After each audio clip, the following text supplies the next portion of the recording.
Meals on Wheels of Horry and Georgetown County. He cares about all the grandparents out there. And we were so excited, Michael, that, the teddy bear saga for this year has been solved. Welcome back to the show. Good to see you. Lots happened since we last seen you. Yeah. You didn't have a home last time. Nope. No, we were lovingly kicked out of our last location. And I think that was all the Lord's plan. We were without a home for 4 months. We had to spend a ton of money on frozen meals. And then we were blessed to be placed in the Horry Georgetown Technical College cafeteria, basically, at the Conway campus. And it's a temporary home, but it has been truly just a blessing. Why is that? Well, the kitchen is awesome. Okay. It really is. It's a nice facility. It's a great facility. We actually have been blessed to, in addition to our normal services, provide students and staff with free meals. And we've been able to, that need the meals? Yes. Wow. So it's free. They can come up and grab it. And just like our meals to our grandparents, there's scripture on top of every meal. Mm-hmm. And it just helps us build relationships with staff and students. And that's like a whole new audience for you. It really is. And it's really just kind of loving on our neighbors. We get to like minister and be there, be a ear or a shoulder for staff and students. And surprisingly, a lot of staff are really strong believers. And so they come in our distress, in our downtime, and they feed us a lot of. Wow. It's really a great relationship. That's really cool. And they're watching, the hands of God working, which is kind of, when you have testament to something like that and experience with that, that's pretty cool. And even for the young people to realize that. And to know that their school is doing something like that. Yeah. So the relationship between you and Horry Georgetown Technical College, how did that come to be? Because so many people did step up with all sorts of suggestions, ideas, and offers. Yes, so really the community did rally. Everybody, a lot of people wanted to help. It was actually very difficult to navigate through. The churches, a lot of churches wanted to help. So thank you to all the churches out there and to people who, were a voice for us in the churches and continue to be that. And then local companies, and there was a lot of options, but I don't think people really understand what it takes for us to accomplish our mission. It's really, it's heavy on the logistics. We have about 400 volunteers. And so, you have around 50 to 60 different volunteers a day in the kitchen itself, and about 20 drivers a day, all different, all working different shifts to make this happen. So it's a big operation, and that's why we need a forever home. But right now, this temporary mission is really beautiful. So something else that's happened, you've got a new addition to your Meals on Wheels family. Oh, yes, Miss Raven. Yeah, Miss Raven. So tell us about Raven. Well, I'm going to let Raven tell you about herself. But, she's been a volunteer for a while now. And, the Lord really, I can't do this by myself. And he has given me and blessed me with a wonderful team. And Raven came in the doors, was volunteering, serving, being on a care team. And then, one day I was like, Lord, we need someone that can help us in the community and be that face. And she came in, and it just all happened just like the Lord always does. It's seems like it's on accident to me, but it's his time, and she was definitely called to be here. So I'll let her introduce herself. All right. Hello, Miss Raven. Welcome to the show. Morning, everyone. So what's your official title? So I'm the community engagement coordinator for Meals on Wheels, Horry in Georgetown County. And it is just a blessing to have that title. I get to wake up every day with a purpose. I don't have to wake up every day and dread going to work anymore. I just get to wake up and know that there are going to be grandparents fed in the community because of what we're doing in this. So tell me what you were doing as a volunteer. So as a volunteer, I would just come in and maybe help the prep team when I was feeling down and depressed, and I could find joy in the kitchen. And then I transitioned over to our what's called a care team, where you go out into the grandparents' homes and you sit with them. And the lady that I volunteered for, I watered her flowers. I helped, prepare her meals. It almost became like a caregiver role because she didn't have anyone else and she really couldn't afford the help. So my partner, Tina Pritchard, and I we started helping her take baths and helping her go to the Oh, wow. bathroom, and it just we became part of her family. Mm-hmm. Yeah, So, you know, a lot of people don't understand, you know, if they come in and in a role like yours, they don't have that hands-on experience. Right. So how does that help you communicate better about what Meals on Wheels does for the community and for people? Yeah. So I encourage everyone, business owners, employees, to come in and see what we do firsthand, because like you said, without that hands-on experience, it's hard to get involved with the organization. And when you come in and you lay your eyes on this well-oiled machine, we have over 400 volunteers that come in, and we have a prep team, we have a serving team, we have a plating team. When you see all of this work in action, and then you get to go out and deliver these meals to these grandparents, it's a tangible item, but the personal experience is so intangible. Mm-hmm. So I really encourage everyone, if you need to feel like, you know, be a part of something that's much bigger than you, Meals on Wheels is the place to stop in at. Mm-hmm. Yeah. And when you were volunteering, how many hours a week were you volunteering? At least 5 to 10.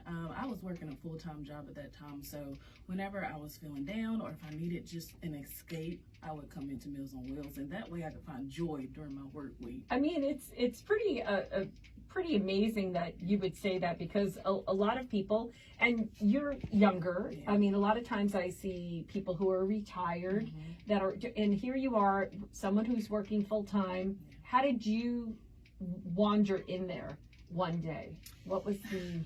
So I was in the world of real estate, and that is a very demanding job. And I also have 2 kids and a husband. So life was getting so overwhelming for me, and I was looking for a place to volunteer because I know that I needed some place to give more than just my life to, in a way that it was just like a monetary return. Mm-hmm. So I went to a bunch of different organizations, and it seemed as if there just wasn't any place for me that I could fit in. So my grandparents received Meals on Wheels, so it was already very close to my heart. So I went to orientation one day, and I asked Michael, why did he have the organization? Like, what made him take on this role? Mm-hmm. And it just really spoke to my heart, and I knew that God was calling me there. Mm-hmm. So once I got involved, I gave up my position, my work position, and now I get to do this full time. Yeah. And just being able to wake up and serve God and talk about Jesus on the job, like, there's really no experience that I could have gotten anyplace else. Yeah, absolutely. Now, what is your vision of doing your job great? What do you want to achieve? What are you working on? So that's a great question. Vision of making my job great would seek to be as many souls saved as possible through our mission. Yeah. Being able to bring people closer to Jesus. I mean, we have volunteers who won't go to church but will come serve at Meals on Wheels because they get to see Jesus in all of us that work there every single day. So that's pretty amazing. Yeah. So one of the things you do is the social media, content creating, and what else do you do in this position? So I do a little bit of grant writing. I go out to different businesses and just kind of give an introduction about what Meals on Wheels of Horry and Georgetown County is, because we are separate from the Meals on Wheels of America. So that means we are 100% locally funded. So I really try to get out there to let people know we really need your help. There are seniors, there are grandparents in this area that need food and they need support, and we can't do it without our community here in Horry and Georgetown County. Yeah. You know, if anybody wanted to invite you to their business or to talk to their employees or something like that, because a lot of people would say, you know what, maybe it's a great bonding experience to be involved with something like that. So if someone wanted to get in contact with you, what's the best way? So you can email me at engage, ENGAGEMOW, as in Meals on Wheels, at gmail.com. That is the best way to contact me. I would love to come out to your businesses, to speak to you all, and maybe give you a personal tour of our kitchen, because like I said, with that firsthand experience is really unlike any other. So I would really encourage you guys to come out, take a look, or even stop in for a special delivery. We have our teddy bear deliveries coming up August the 2nd. We need more help with that. You can just sign up and just give warm hugs with those little teddy bears. It's one of the sweetest traditions that we have. Now, we had a little hand in the teddy bear thing. Yes. You said, hey, can you help us with the teddy bear thing again? Yeah. It didn't work out with the Pelicans this year. Last year, it was too late to engage them, and our listeners stepped up. And then I found through one of our staff members, Gay Stackhouse, she says, hey, listen, I just came across Purvis Dermatology, and they don't need advertising, but they love to help us with anything. And the woman at Purvis, Suzanne, said, please don't even mention our names. I just want to give. And I said, well, we could really use these teddy bears for Meals on Wheels. And it was, talk about divine intervention. You ask me, I get an email. I put the two together, and the next thing you know, 500 teddy bears are showing up at your door. It's amazing. Yeah, it really was amazing. It's I always laugh when people like, why teddy bears? And honestly, I don't even know how it came about. Except for we're just trying to be creative and find a way to love on our grandparents. And the impact that these teddy bears have made each year is really, I mean, it's amazing. I didn't think it would really be that much, but I had a teddy bear when I was little. His name was Orange Juice, and to this day, yeah. So if I could find that teddy bear, I would still. Well, my dad died when I was 5, and so I got this teddy bear with this nice little heart on it, and it just meant so much to me. So when I see these teddy bears, when we're giving these to our grandparents, like the World War II veteran, Mr. George, who lost his wife, she cherished that. She passed away with that. And, we get voicemails and just, wow, this teddy bear just reminds me of, 80 years ago. Yeah. Right? Yeah. And so it's just something that they can hold on to and feel the love of Christ.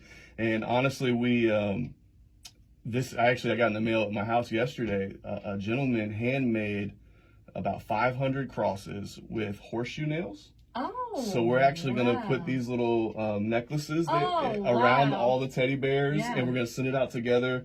And so his labor of love to share the gospel is going to go with your labor of love and helping us and Purvis, and it's going to bring a lot of smiles. Oh, that's awesome. Yeah. Michael, I like the fact that you explained everything about the teddy bear thing, because every once in a while, sadly, we come across the phrase, what are we doing, wasting the money on the teddy bears? Yeah. It's like, no. Sometimes it's the food and the love and the spirit. Yeah. I worked as an entertainer in many assisted living and in nursing home facilities and places where people were living there for quite some time. The ability to hug and touch someone is very, very random and not rare. Yeah. And so the teddy bears were very common. Yeah. People clutching onto dolls, so I get it. I totally got it, and it was a no-brainer for me. I'm like, all right, I'm on the teddy bear mission. I don't know. We just took up the teddy bear torch, and that's it. Now, listen, we just have a few minutes left. So, Raven, I'm going to make you do your community engaging. You have a couple of events. One of them is Seal the Deal, which is happening Wednesday the 24th. Tell us where, when, how, what it's all about. All right. So Seal the Deal is an event that we are putting together with Guild Mortgage. We need a new sealer at Meals on Wheels. Right now, our sealing machine is very archaic. You're only able to load one tray at a time, and it goes through this process of sealing. And then we have to put labels on it, and it slows down the process, and it really limits the amount of people. How much is the machine you need? The machine is $56,000. So we only need 560 realtors to get $100 to get this mission completed. Okay, $56,000 for just this machine, and how many will you be able to seal? So we'll be able to do double the amount of what we're doing right now. And the portion sizes will be much bigger. Right now, the portions are very small because that's the only the amount the trays can hold. Exactly. Okay. And they'll be able to have heating instructions as well as logos. If we have any businesses that want to sponsor the meals, we'll be able to place their logos on top. Okay. And it'll be able to double the amount of people that we serve. Right now, we serve 500 clients, and so you're looking for realtors. This event is tailored towards Sorry. Yes, so we do have the Seal a Deal event catered towards realtors. And where is it and what people participate? So it's going to be at Rustic Roast on Wednesday.